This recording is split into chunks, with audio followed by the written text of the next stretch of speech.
जय सिया राम, जय हनुमान। एक बार राजा का प्रश्न था कि वह पूछना चाहता था कि गृहस्थ धर्म बड़ा है या योग बड़ा है।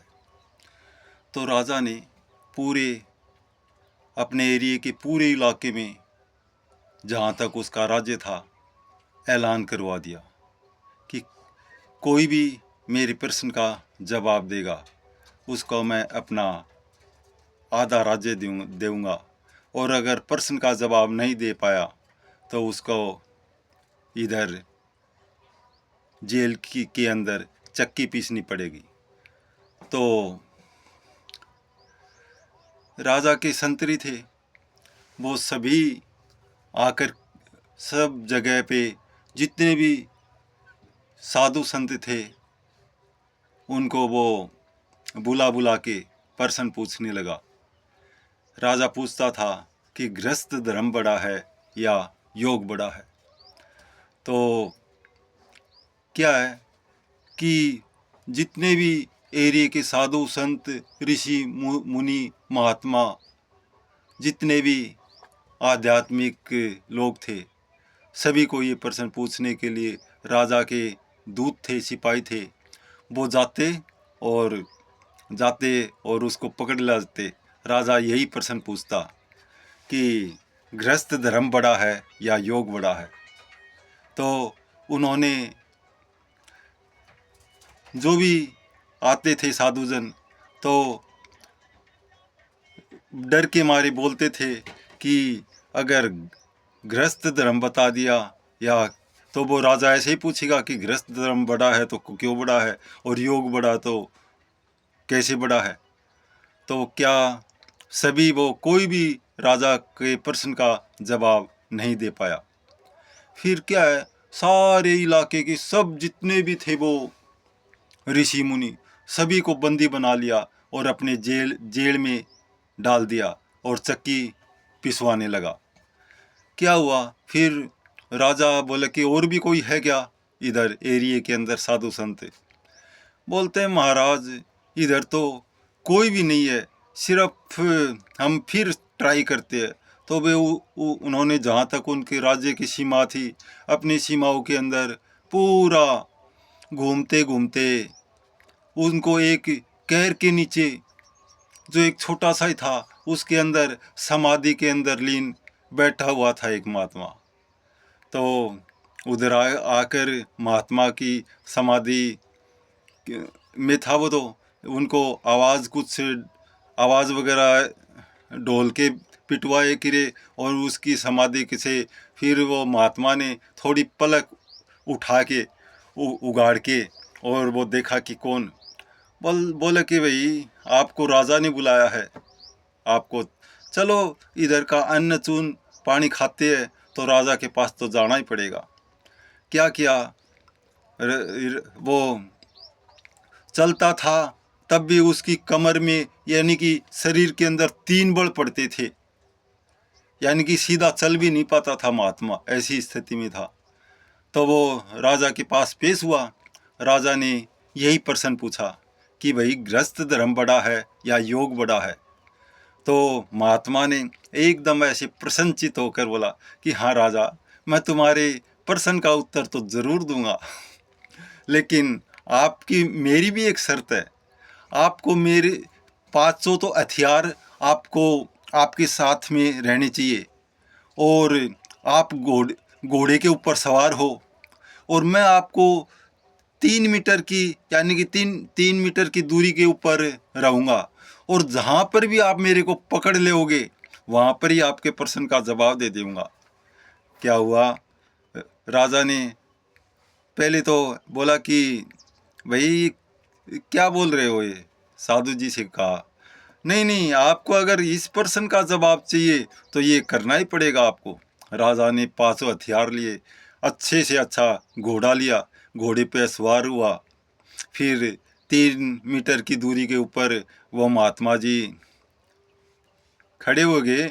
फिर बोले कि हाँ भाई राजा जी, आप अपने घोड़े को अब दौड़ाओ। तो क्या और वो उधर राजा के पास जब महात्मा जी इधर आया था ना, आने के टाइम में वो जितने भी चक्की पीस रहे थे ना, तो वो चक्की पीस रहे थे, तो वो तो उनको देख के खिड़खिड़ा कर हंसने लगे। बोले कि हाँ, ये राजा को जवाब देगा। हंसने लगा। हंसते हंसते वो क्या मतलब, वो राजा था, वो तैयार हो गया घोड़े के ऊपर। फिर महात्मा जी क्या उधर वो अपना दृष्टि से, वो अपनी शक्ति से, लेकिन महात्मा भी क्या किया, राजा को मतलब बियाबान जंगल के अंदर ले गया, जहाँ पर पानी कोई भी व्यवस्था नहीं थी खाने की, सर्दियों का मौसम था, और वो तो योगी था, तो उसके तीन पैंड थे ना, वो पूरे नहीं हुए, राजा उसको पकड़ नहीं पाया। क्या घोड़ा भी हाफते हाफते क्या घोड़े के भी प्राण पखेरु उड़ गए। फिर राजा ने क्या किया, जंगल था, अचानक क्या, राजा तो बहुत परेशान हो चुका था। राजा को भूख भी लग गया, पानी की प्यास भी लगाई, लेकिन जंगल में किसके पास, उधर कोई माँ बाप थोड़ी बैठे थे तो उनको, राजा को मतलब कुछ खिला देगा, या उनके नौकर चाकर थोड़ी थे। फिर राजा ने मतलब महात्मा जी की तरफ इशारा किया, और वो तो राजा पैदल भी बहुत दौड़ा, घोड़ा तो ख़त्म ही हो गया था भागते भागते हाफ कर, लेकिन उसको वो पकड़ नहीं पाया महात्मा जी को। फिर महात्मा जी की तरफ बोला कि भाई मैं तो अब थक गया हूँ, अब तो मेरे से नहीं दौड़ा जाएगा। पैदल भी दौड़ के महात्मा जी थक गए। फिर बोले कि अब थोड़ा मेरे को विश्राम करने जाओ, नहीं तो मेरा भी प्राण पखेरु। तो महात्मा जी ने तो क्या किया, बड़ के पेड़ के नीचे आराम से अपना थोड़ा लकड़ी वकड़ी इकट्ठी की, और अपनी योग माया से उधर अग्नि प्रकट कर ली। और सर्दियों का एकदम मौसम था, मतलब खूब ठंडी पड़ रही थी। और राजा को क्या क्या ठंडी के अंदर, वो राजा कोई योगी थोड़ी था, वो उसने तो एकदम ऐसे वो भी कांपने लगा। वो महात्मा जी तो क्या किया, उधर अग्नि प्रकट करके और धूना लगा के आराम से बैठ गया, और उधर अपने तपने लगा, और समाधि के अंदर मतलब जाने की तैयारी थी। उसी टाइम वो राजा फिर बोल पड़ा, कल बोले महाराज मेरे को भी अग्नि प्रकट करके दो। बोले कर ले, लेकिन राजा के अंदर कोई विद्या थोड़ी थी। राजा ने बोला कि भाई अच्छा भाई, नहीं तो मेरा वो उड़ जाएगा प्राण पे खेरू। राजा ने योगी जी से, महात्मा जी से कहा। फिर वो उधर वो अग्नि, महात्मा जी ने उसकी वो लकड़ी इकट्ठी की थी, उधर ही हाथ किया, हाथ करते ही और वो क्या, उधर भी अग्नि प्रकट हुई। राजा ने आराम मतलब थोड़ा शांति पाई, लेकिन शांति पाने से क्या होता है, उसको महात्मा जी ने अपनी योग शक्ति से भूख उनकी इतनी प्रबल कर दी कि अगर खाने को कुछ नहीं मिले तो राजा के प्राण पखेरु उड़ जाए। लेकिन विधि का विधान तो कैसे टले। उधर ही उसी बड़ के पेड़ के ऊपर एक चकवा और चकवी रह रहे थे, और उसके 3 बच्चे थे। तो चकवा और चकवी ने बात किया कि ये अपने देश का राजा है और ये महात्मा है, अगर ये अपने इसके नीचे बैठे हुए है, अपने ये बड़ के पेड़ के नीचे, और इधर अपना घोंसला है, तो ये तो ऐसे समझो कि अपने घर में ही आए हुए अतिथि है।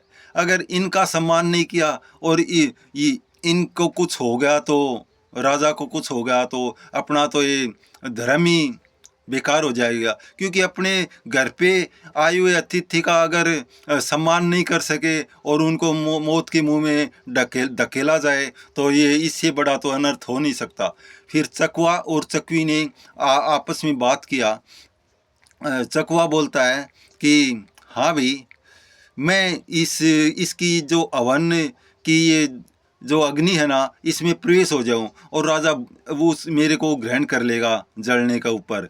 फिर वो बोलती है भाई तुम, उसकी पत्नी थी ना चकवी, वो बोलती है कि नहीं भाई तुम तो अग्नि के अंदर प्रवेश मत हो, मैं हो जाऊंगी।